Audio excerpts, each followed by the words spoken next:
Okay, we are here for and he sent out. So this Bible study is going to look at Genesis 32:3 through 36:43. There are associated passages with this for those who want to go even deeper. Hosea 11, 7 through 12:12, and James 1, 1 through 12. Okay. There's, as always, it's been, I don't know, it's been 25 years, maybe 30 years since I've gone through the 1 year Torah portion. And so I just don't remember. I've always forgotten how much is packed into these, into these passages. I think it's 100 this week and last week. I think we're pushing 150 verses roughly for the week. It was a chunk. But here's the thing: is that yeah, you get two large stories here. You have Jacob meeting Esau, right? He wrestles with God. So we're coming. He divides his camp into two. And then he wrestles with God beforehand. This story in and of itself could take up a whole episode. And then you have him meet Esau. And I'll just tell you that there was one thing that really struck me about the story of him meeting Esau. And then I'll push this over to you. But it seems like there's they meet, and Esau seems all pumped about it. And he's like, yeah, let's go. And Jacob's like, okay, I'll tell you what. I got slow children. I got slow flocks. You go ahead to this place and I'll meet you there. And he's like, okay. So he goes ahead. And that's pretty much all there is that we have of Esau up until the genealogies, when it's like, yeah, then they buried their father together. Instead, Jacob's like, I'm not going to do that. And he goes to Sukkot instead. So like, it's almost like Moses in writing this is like, okay, yeah, I don't really want to talk about this anymore. I'm just gonna we're gonna move on. It's like he just kind of left us hanging. I don't get I'm like looking. Did I forget that there's more to this story? No, there's not. He never goes back to it. Like the next thing that happens is that Isaac dies, and Jacob and Esau bury him together, and then it goes into Esau's genealogy, which is. It's just very strange to me, the way that it's so abruptly cut off. All right, that's what I got. Go. Yeah, I mean, well, we're continuing. Like, remember back, way back to so we had Toldot was the parsha a couple of weeks ago. That's where the twins are born. We have the whole. Twins in the womb that are the elder shall serve the younger, that Rebecca knows. She orchestrates this thing to say, look, Jacob, the blessing is yours. You need to go and get it. And Jacob's like, I'm not comfortable with this. Lest there be a curse on me, right? She's like, I'll take the curse on me. You go, you do this. Trust me. So he does it. And of course, Esau is PO'd, right? And he's like, he's not. I'm going to kill you. I'm going to kill you, right? His name is Jacob. It's right, rightfully called Jacob because he's swindled me, right? And so Rebecca says, "Yeah, you better get out of Dodge. Your brother's going to kill you. Remember what I asked you to do? Yeah, we were right." So he goes, and so he's been gone for 20 years, and he's coming back, and he's. Like all of us, Jacob has to deal with what he knows and what he doesn't know. And so, well, what does he know? He's like, well, the last I heard of my brother Esau, he was like muttering and, steam coming out of his ears, how he was going to kill me. It's been 20 years. They don't have cell phones. Like there's no no post office. There's been no correspondence. Yeah. No emails have been sent.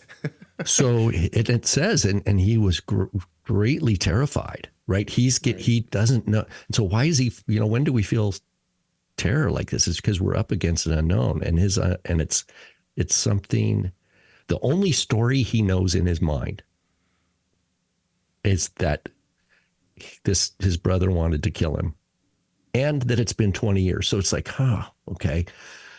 And God is telling him to go back. So he's being obedient to God, but there's a lot of stuff he doesn't know. And so it says he was afraid. And then in his prayer, he says, I'm afraid of my brother Esau, that he's going to attack me and the mothers and the children. and deliver me, right? He says, God of Abraham, God of my father Abraham, God of my father Isaac, who told me, the one who told me to do this stuff, the one I'm listening to. And so the Laban is not a problem anymore, right? Laban was yesterday's news. Now and so he sends a gift, what's called a mincha, to appease the face of his brother. And that's that word lekaper, to atone, and that maybe his brother will look upon him with favor. But again, he doesn't know. So he sends out the people and he says, tell them, go out in advance and say, my Lord Esau, your servant Jacob, right? It's like the most humble little word, lip service here. Yeah. Right. It's like, you're the Lord. I'm the servant. Bringing the apple to the teacher kind of a thing. Yeah. And so the messengers come back, and it's crazy because the word malachim is used throughout here, malachim, and it's like angels, and you have men. He wrestles with an ish, which is man, but later it says he wrestled with an angel. So you have this like back and forth. Doesn't it say that he wrestled with God too, right? Yeah, you wrestled with men and with God. Well, the Hosea passage that you talked about mentions that also. So, but the idea here that I think is important is that Jacob, he's confessing his fear to God. He's like, I'm afraid. He's like, right? And this is truth. He's being real. Like, I mean, you'd say, oh, we're not supposed to fear man, Jacob. Come on, Jacob. Aren't you? Like, how's your theology? Like, haven't you read, you're not supposed to fear man, fear God, right? I mean, that would be like Job's friend, right? He's like, so he's being real in his he's like, you're the God of my father Abraham, you're the God of my father Isaac. You're the one that blessed me and sent me away and has told me to come back. But then he's like, save me from Esau. I'm afraid of him, right?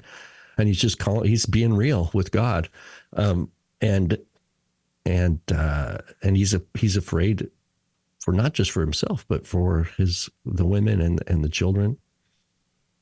And when those messengers come back, they're like, yeah, Esau's coming. He's got 400 men.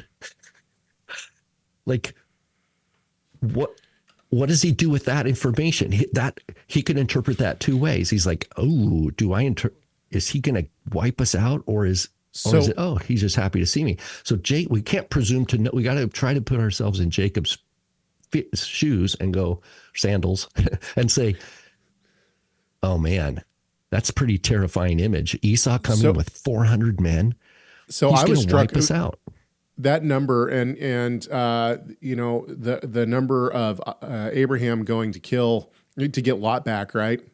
It's bigger than that. Yeah. But the point, like, it has struck me this time through. I don't know how many times I've gone through the Torah, a lot of times, and I've never really. The weight of how many people were in the camps. These are not small camps. These are huge camps. These guys are. They're the owner and leaders of full estates and essentially small armies, right? Their household is our cities. They're like, it's like the governor of somewhere, right? They're the mayor of their own tent, kind of a thing. You know what I mean? It's huge. Anyway, keep going. Yeah, and so you've got. I just think in terms of what Jacob is confronted with, and then so he sets these camps out, right? And he sends them out, and then he's left alone. And that's where, he was alone by himself. And that's where it says a man came and wrestled with him till daybreak. And Jacob wouldn't let him go. So I was thinking from like a jujitsu. It's like he had some sort of hold. Now the ish, right? An angel or man or whatever, right? Can't go, it's like a good hold, but he's not tapping out. So I don't know how that, He says, let me go. He said, I'm not going to let you go until you bless me. But he does something, and it displaces his socket, his hip socket. That must have hurt. That must have like, talk about the pain. What pain are we talking? It's funny that you bring up jiu-jitsu, because when I first started jiu-jitsu, Ben, the guy who writes our intro music for Messiah Matters, said that he loves Jacob's story because it's all about jiu-jitsu. In the beginning, he's a heel hooker, right? He grabs his brother's heel. He came out of the womb grabbing the heel. And then the wrestling with the Lord, I've wondered about this story too. Are we dealing with some metaphor, because to wrestle with someone for even 5 minutes is unbelievably exhausting. You have to be in extremely good shape to be able to do that. Unless you're going to just roll over, right? Yeah. I mean, in order to... So it's the idea of wrestling with someone all night. Like, what's he made of to do this? Like, this guy's a lion. This guy's not a puny... But then Jacob gets the better of him, right? He takes the back or whatever, right? He gets something. He's not going to let him go. Some sort of hold. Yep. And there's the thing too, would guys wrestle? What would these guys do? These shepherds, like, when they're out, and like, guys have testosterone. They need to kind of establish a hierarchy of like who's running the ranch, right? Who's running the you've got all these different kinds of animals, and you've got different hands that are in charge of different things, and you've got younger kids that are learning the thing, and then you've got I think the hearers would identify with some sort of wrestling culture. Oh, yeah. And I don't think this was Jacob's first time to ever wrestle. Oh, yeah. And as a shepherd, you have to assume that that the men were extremely they exercised a lot. You're carrying lambs around, you're trying, whatever it is, you're walking a lot. I'm sure they were very fit. But even then, even the most in shape person, you're going to have a hard time going more than 10 minutes. So I wonder if but there's always ways to conserve energy too, right? You let somebody get on top, and you just wait until you can get your breath back. Hope you don't throw up. Keep going. Sorry. So Jacob's holding on and says he's holding on for a blessing. He's not asking for, it reminds me of the wisdom of Solomon, right? When God's like, what do you want? He says, I want wisdom. Right. And God's like, okay, you didn't ask for silver and gold. Jacob didn't ask for silver and gold. He's like, I want a blessing. Which is interesting, because he's already received a blessing from his father, right? And it's like, this is even more, like, this is the blessing that he wants. In other words, he wanted the blessing, but he pushes against his mom. You already said it, right? He says to his mom, I'm not sure about this, yeah. I'm not going to I don't know about this. With this one, he's willing to wrestle a guy all night long who ends up being the Lord, right? He says in verse 30, so Jacob called the name of the place Peniel, saying, for I have seen God face to face, and yet my life has been delivered. So all of this to say that this is the blessing that he wants. It seems like this is the blessing. He sees this as God giving the blessing. It's not just his father. And he's given a new name. Another interesting point, because it's given here, and then God gives it to him again. And yet the narratives never switch. Unlike Abram, who switches to Abraham, and in the narrative, it actually switches to Abraham. Yeah, Jacob is told twice. Yeah. Right, but Jacob is told twice that his name is changed to Israel, and he never takes it on. He never takes it as his name. Why is that? I think it's an awesome question. I think the Torah is written so that we ask that question. I think we're supposed to ask that question. We're supposed to notice that. We're supposed to notice that Avram and Sarai, God says, you have new names. And then even there in Genesis 17, and then the Lord said to Abraham, right? It's instantly the narrative shifts. Moses, like, from now on, you're Abraham. Isaac never had a different name. Like, you know, you guys are going to have a baby a year from now and you're going to call him Isaac, and that's his name, right? And the covenant automatically goes to him, right? Right. And now with Jacob, though, there's something about, and we've talked about this, that Jacob is, you know, we're to have the faith of Abraham, right? We're like Isaac. Paul says in Galatians, we're children of promise like Isaac, but we're also like Jacob. We come to faith in a messy situation, right? We come to faith in a world that's a mess. You know, we don't come to faith and everything's in order. We're not in the Garden of Eden, you know? And so it's like the picture of wrestling out, the picture of enduring, like being tricked, like being, you know, betrayed, being bamboozled by people that are in the world that are, because this is all the consequences of sin, right? And you know, like we talked about last week, if Jacob had his way, he fell in love with Rachel, boom, they would have been done. That would have been it. He would have said, okay, we're out of here. We're going to go to Hawaii for a honeymoon or whatever, right? Like, we're out of here. But that's not what happened. And he's trying to do what's right. He wasn't going to just boot Leah and say, no, I'm, you know, he's like, he tried it Laban's way. You know what I mean? He tried it Laban's way with good intent. And what he learned was, I could do that for 20 years and it cost me, right? And it's like, my covenant identity has to be the top priority. Right. My covenant identity has to be the peak of my how I organize my life, how I see the future, how I think about things, how I process events, have to be through my covenant identity. It can't be through me trying to spending all my energy trying to hang out with Laban and make things work, you know, and I got to go back. I got to get out of here. But he can't just leave Laban and go back to the promised land without coming back to going through the Esau problem. And that's the fear. And so when he says, bless me, I see that as, like Yeshua says, you know, seek first the kingdom of God and his righteousness, all these things will be added unto you.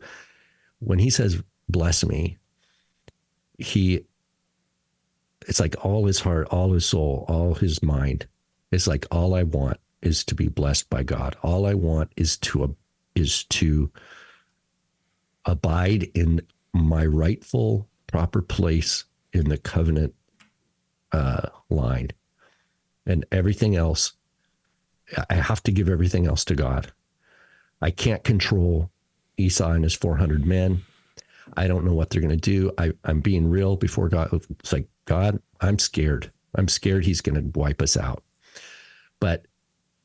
And so he uses wisdom. He's like, you know what? I'm going to send signals in advance. He's not just going to, hey, Esau, here I am. He's going to send signals to kind of like inoculate Esau little by little, because again, he's dealing with an unknown. He doesn't know what's going on.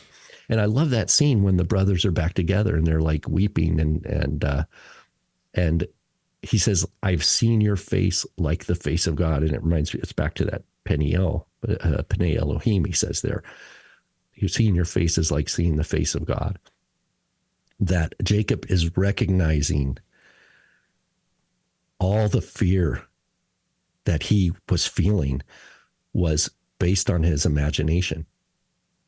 And that his insistence on the blessing in the wrestling match was right. That was the right thing to do. Not to run and hide, not to arm up not to try to muster up the troops to fight. That would have been the flesh. He went with the spirit, and what he's seen when he's connected back with his brother, all of that washes away now. It's like, oh, all that fear that I was carrying, all that stuff is gone. It's gone. Like, it's a whole reset of his relationship with his brother. And he comes to a shalom. So it's fulfilled back where, remember that vow we talked about last week, where he says, if the Lord comes with me, and if he guides me, protects me on the way, Right. if he gives me food, if he gives me clothing, and he brings me back to my Father, b'shalom, in peace, then the Lord will be my God. I think he's coming back. All of a sudden he's like, wow, I have peace. Like I think in a real material way, he's like, his body feels different. It's like, I feel peace. I don't have to carry this anymore. Okay, so coming back to that covenant, I'm glad you brought that up, because in 35:1, it almost is like what Jacob said there was exactly what he was thinking, because in 35:1 it says, God said to Jacob, arise, go up to Bethel and dwell there, make an altar there to God who appeared to you when you fled from your brother Esau. So Jacob said to his household and to all who were with him, put away the foreign gods that are among you and purify yourselves and change your garments. I mean, how is it that Jacob has not already, I don't understand how he's allowing these idols and false gods to be worshiped by his family. I mean, it seems to me like he should already know. This should have been done a long time ago. What's going on here? Yeah, and I think that I think he has it's not just his wives and kids, right? There's this other, these other people that are with him that are they're Arameans, right? They're coming from that culture.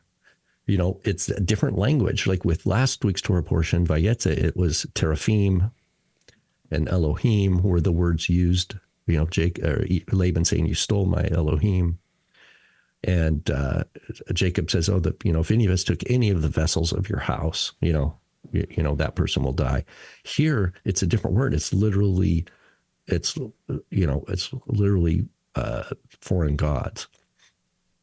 And they take them and bury them. And so these are objects, right? It doesn't call them teraphim, but it could be similar little objects that represented devotional,